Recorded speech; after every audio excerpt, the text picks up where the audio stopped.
Salam sejahtera untuk kita semuanya. Gimana kabar? Tetap semangat. Kita ketemu lagi pada sesi perkuliahan hari ini, yang mana kita akan berkaitan dengan mengenai di accounting department, yang mana pada kesempatan hari ini kita akan membahas yang terkait dengan metode inventory.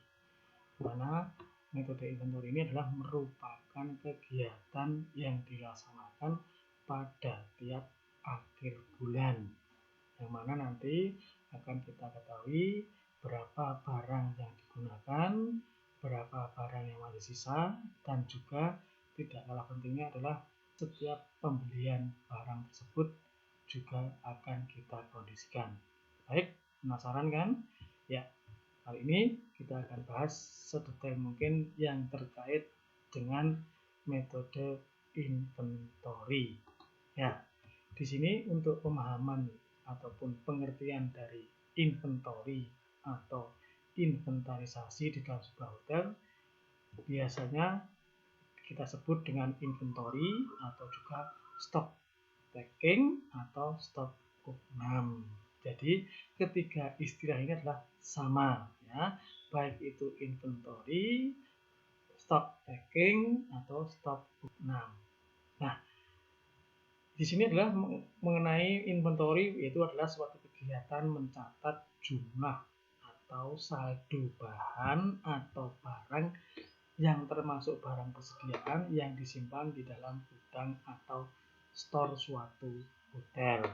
Nah, kegiatan ini dilakukan dengan tujuan, ya, untuk mengetahui seberapa nilai dari saldo persediaan barang tersebut dalam satu bulannya, sehingga nanti dengan adanya inventory ini dapat diketahui pula jumlah pemakaian barang maupun juga jumlah berapa kali mengadakan pembelian.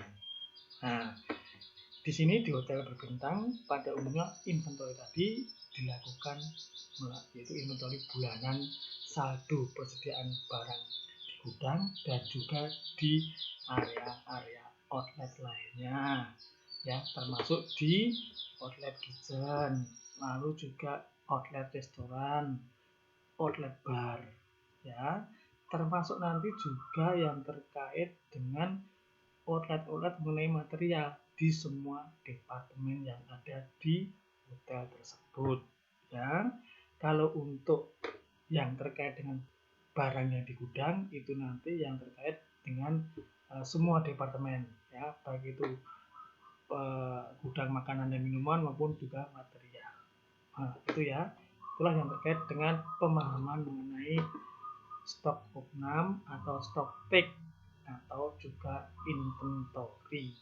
Nah, di sini metode inventory sendiri dilakukan untuk pengontrolan, pengecekan, ya, sirkulasi yang terkait dengan persediaan barang baik makanan dan minuman itu dengan cara secara rutin atau periodik.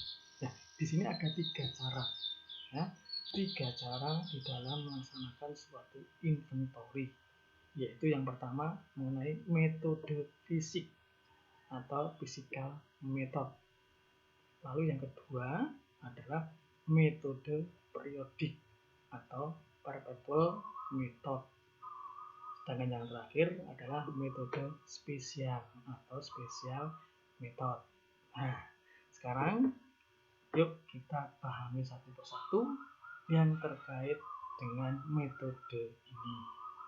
Ya, penasaran kan? Baik. Pertama adalah metode fisik atau physical method. Yang namanya fisik berarti kita harus mengkondisikan fisik barang tersebut, ya kan? Fokusnya seperti itu.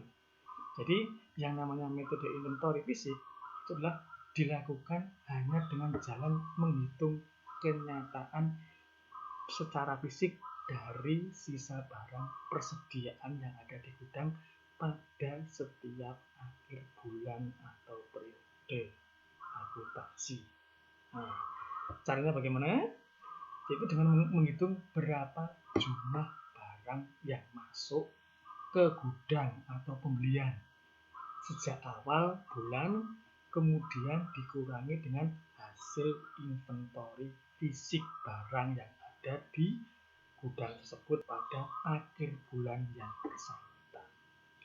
Nah, hasil atau nilai yang diperoleh ini adalah barang yang terpakai, atau di sini disebut dengan cost of goods konsum atau jumlah barang yang dikonsum, jumlah barang yang terpakai pada bulan atau periode berjalan tersebut. Ya, jadi paham ya. Jadi metode fisik ini digunakan untuk pengkomposisasi yang terkait dengan berapa jumlah pembelian di awal bulan sampai akhir dengan dicocokkan dengan hasil inventory fisik barang tersebut atau sisa barang yang ada di gudang tersebut. Nah, hal terpenting metode fisik ini adalah menitikberatkan pada pembelian barang yang masuk di gudang dan juga sisa akhir, ya, sisa inventory yang ada di barang tersebut, ya, di gudang juga. Di sini dibandingkan dengan melihat catatan atau transaksi pengeluaran tersebut dari gudang. Nah, itu adalah metode fisik. Jadi pembeliannya berapa, nanti sisa yang ada di gudang tersebut tinggal berapa. Itu adalah metode fisik, ya, atau physical method. Lalu yang kedua adalah metode periodik atau perpetual method. Nah, dalam metode ini disebut juga dengan metode kontinu. Ya, saya kan periodik secara kontinu, di mana dengan cara seperti ini setiap terjadi transaksi pembelian dan transaksi pengeluaran barang dari gudang selalu tercatat. Ingat, setiap terjadi transaksi pembelian dan transaksi pengeluaran barang dari gudang, dibeli, dikeluarkan, itu selalu tercatat. Jadi di sini adalah satu set bendel catatan transaksi dipegang atau dipertanggungjawabkan oleh salah satu staf bagian pengendalian biaya berupa kardek. Oleh siapa itu? Oleh cost control. Ya, ini adalah backup manual yang dilaksanakan oleh cost control. Biasanya cost control mempunyai sistem kardek ini nanti untuk catatan barang, dan itu akan digunakan sebagai backup manualnya. Biasanya dalam bentuk Excel dia membuatnya seperti itu. Walaupun memang di sistem sudah ada, tapi dia backup manualnya by Excel. Nah, dan satu set bendel catatan lagi seperti bin card ya. Bin card itu adalah kartu persediaan barang, disimpan dengan baik pada gudang. Dengan metode ini, saldo dari masing-masing barang diketahui setiap saat. Paham ya? Kita simpulkan yang terkait dengan metode periodik ini. Jadi, nilai dari barang yang masuk ke gudang, nilai barang yang masuk ke gudang dan keluar dari gudang akan segera diketahui, walaupun tanpa melihat kenyataan fisik dari barang yang ada di gudang tersebut. Karena memang metode ini hanya mencatat semata-mata menitikberatkan pada pencatatan jumlah transaksi saja yang ada tanpa memperdulikan jumlah fisik barangnya. Jadi sesuai dengan yang ada di tertulis saja. Itu adalah metode periodik. Selanjutnya yang ketiga adalah metode spesial atau special method. Nah, metode ini dilakukan secara spot check, yaitu random, ya. Cara pengecekannya secara mendadak, ya. Itu caranya apa? Dilakukan dengan tindakan spontanitas, mencocokkan catatan atau transaksi pada masing-masing kartu barang atau bin card antara saldo akhir di bagian pengendalian biaya atau kardek. Ya, jadi pada kartu barang atau bin card di saldo akhirnya dengan yang ada di bagian kardek punyanya cost control. Ini di random untuk mencocokkan apakah sesuai atau tidak. Ini biasanya memang diperlukan untuk istilahnya spontan. Jadi longitudinal sidak. Begitu ya. Ini. Nah, hal terpenting dari metode spesial ini, dengan saldo akhir di kartu bara yang ada di bin card, ya, dengan saldo akhir yang ada di bin card, kemudian baru dihitung jumlah atau kenyataan fisik barangnya, apakah sesuai atau tidak. Nah, inventory semacam ini diperlukan secara periodik, di samping untuk mengetahui kebenaran oleh bagian gudang atau storekeeper dan juga oleh bagian cost control sebagai pengendali biaya untuk mengecek kebenaran saldo barang persediaan dari masing-masing item tersebut. Ya, ini biasa juga dilakukan terkait dengan cek box bank oleh bookkeeper ke masing-masing outlet kasir. Sama ya, jadi diperlukan sidak ya, tanpa entah itu tanggal awal, akhir atau bahkan pertengahan. Nah, itu yang terkait dengan metode spesial. Nah, kesimpulan yang kita tarik dari ketiga tadi, yang paling sering dan tepat dipakai sebagai metode inventory yang dijalankan oleh kebanyakan hotel saat ini adalah mix atau campuran antara metode perpetual dan metode fisikal. Ya, karena di samping melihat catatan transaksi, juga harus mencatat dan melihat kenyataan fisik barang. Itu ya. Jadi perpaduan antara metode perpetual dan metode fisikal. Nah, itu harus dikondisikan setiap harinya. Tetapi tidak ada salah satunya juga metode spesial tadi juga harus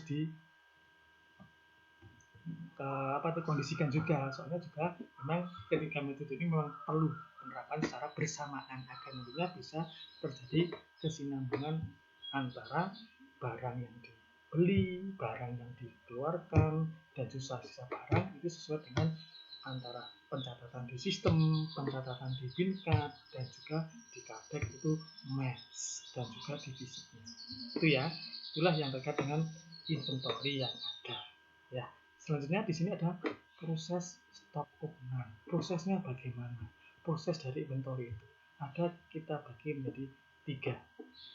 Yang pertama adalah tahap awal, yang kedua adalah tahap persiapan, yang ketiga adalah tahap stock owner atau stock take atau inventory.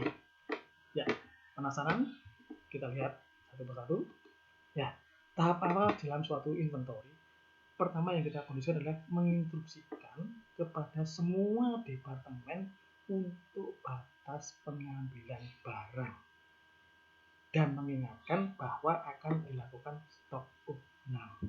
Biasanya mendekati 2 hari menjelang akhir bulan, dan di situ juga akan dikondisikan kalau bisa dikendalikan jangan ada pembelian barang. Nah, selanjutnya juga menginstruksikan dan membantu shipping untuk merapikan stok gudang, termasuk nanti juga terkait dengan storekeepernya. Ya, ini kadang-kadang storekeeper merangkap receiving, karena seperti itu, atau receiving merangkap storekeeper. Jadi yang terkait dengan penerimaan dan pengelolaan barang di gudang. Itu ya. Nah, selanjutnya yang kedua adalah tahap persiapan. Tahap persiapan ini adalah yang dilakukan adalah pertama menginstruksikan kepada receiving untuk melengkapi inputan dari mulai barang datang hingga pengambilan barang yang dilakukan oleh departemen yang berkaitan. Jadi di sini receiving harus melengkapi inputan barang datang, termasuk nanti pada saat diambil oleh departemen yang berkaitan. Jadi harus dilengkapi semuanya, data-data yang ada. Lalu yang kedua adalah mempersiapkan file yang akan diekspor atau diinput ke sistem. Data tersebut sebagai acuan untuk pengecekan antara fisik, bin card, dan juga penginputan data di sistem. Nah, penginputan data di sistem nanti biasanya dilakukan dua sistem. Yang pertama secara sistem di komputerisasi yang terintegrasi, yang kedua adalah di sistem yang dipunyai oleh cost control sendiri, yaitu yang terkait dengan kadek tadi. Jadi backup manualnya ada. Nah, selanjutnya yang ketiga adalah menginstruksikan kepada receiving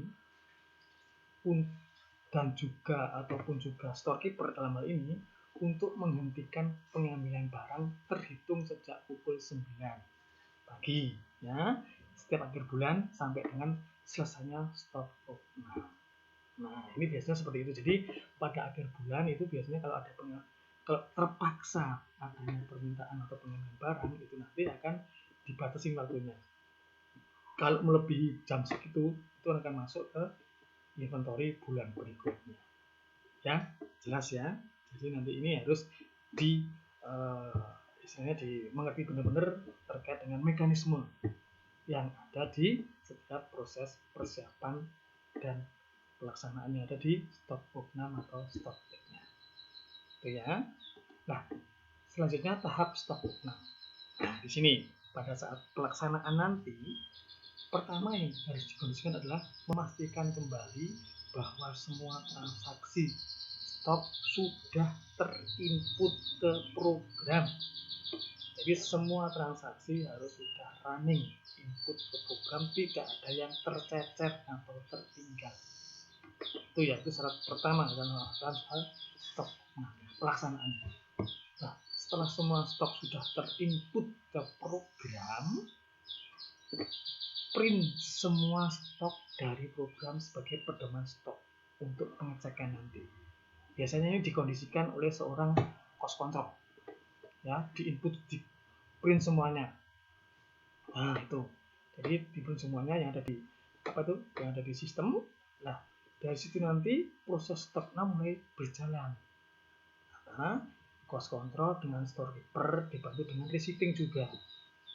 Nah, dicocokkan ya antara yang ada hasil print di sistem dengan fisik dan juga di bingkat. Ada 3 berarti ya, di sistem, di bingkat, dan juga di fisiknya. Nah, itu ya, 3 itu. Nah, selanjutnya kemudian setelah stok opnam sudah selesai, dicek semuanya, nah, lakukan pengecekan ulang atas stok yang selisih. Biasanya ini akan dikondisikan dengan di kardek juga. Nah, jadi ini adalah kardek ini merupakan backup manualnya. Ya. Kalau ini ada selisih, nah baru kita kondisikan dengan penginputan yang ada di kardek maupun ditelusur yang terkait mana yang selisih. Ya, pastikan apakah bahan tersebut terjadi salah hitung atau terjadi salah selisih stok. Kadang-kadang kan ada pembelian si sistem sudah masuk, tetapi di bingkat belum dikondisikan. Nah, ini kan tinggal mengkondisikan di bingkatnya. Atau malah kebalikan, ada pembelian di bingkat sudah terinput, ditulis tapi lupa di sistem. Nah, ini kan tinggal menambahkan. Itu kalau terjadi salah hitung, ya, dengan selisih saja. Tapi kalau memang ada yang lain itu perlu ditelusuri. Itu ya. Nah, setelah selesai, hasil stok tersebut akan disampaikan ke meeting bulanan dengan departemen head-nya masing-masing untuk dicek kembali. Ya. Nah, apabila hasil stok opnam sudah diteliti oleh head of departemen masing-masing dan ada selisih, maka akan dilakukan adjustment stock atau penyesuaian ke program. Jadi ini kita perlu kerjasama juga dengan yang ada di departemen yang terkait. Nah, ini yang terkait dengan pengambilan maupun juga yang terkait konsum penggunaan. Nah, adapun yang terkait dengan short atau over, ya, kekurangan dan kelebihan barang, persediaan di gudang akan diketahui setelah inventory pada akhir bulan selesai dilaksanakan. Nah, oleh bagian apa saja? Cost control dengan storekeeper itu sendiri, dibantu dengan receiving. Nah, apabila terjadi short atau over setelah inventory akhir bulan, maka bagian cost control ini akan membuat sebuah laporan yang ditujukan kepada atasannya, yaitu manajer accounting. Nah, dari laporan tersebut dengan short atau over report, karena nanti di sini akan diproses secara verbal atas kelalaian dari petugas gudang atau storekeeper maupun receivingnya di dalam mengkondisikan sirkulasi barang persediaan di gudang tersebut. Nah, itu ya, jelas ya. Ya.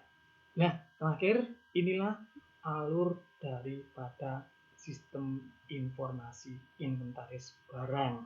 Dimulai dari start, lalu di sini ada laporan stok barang, ada laporan transaksinya, pengambilan, dan ada laporan penggunaan sublist. Ya.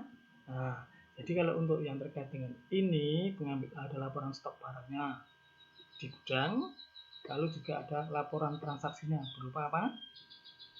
Terkait dengan SR, Store Requisition. Lalu juga di sini ada laporan penggunaan sublist. Ya, baik itu gas sublist, winning satu dan lain sebagainya. Material maksudnya seperti itu. Nah, di sini juga ada penginputan stok barang. Ini input transaksi kalau ada pembelian tadi. Ya. Dan ini adalah input penggunaan. Nah, itu ya. Jadi harus seimbang. Ketiganya harus seimbang. Lalu di sini ada juga proses data stok barang. Ini proses data transaksinya, pembeliannya, dan ini juga proses data yang terkait dengan penggunaan sublistnya. Nah, ini adalah stok barang yang terakhir di tingkat. Ini transaksinya, jumlah transaksinya, lalu adalah jumlah keseluruhan dari penggunaan sublist. Lalu ketiganya ini adalah diproses, lalu akan menghasilkan suatu laporan dan nanti akan ditutup pada akhir bulannya. Ya, demikian secara singkat yang terkait dengan metode inventory atau stock take atau stock 6 yang dilakukan oleh pihak store di akhir bulannya. Paham ya?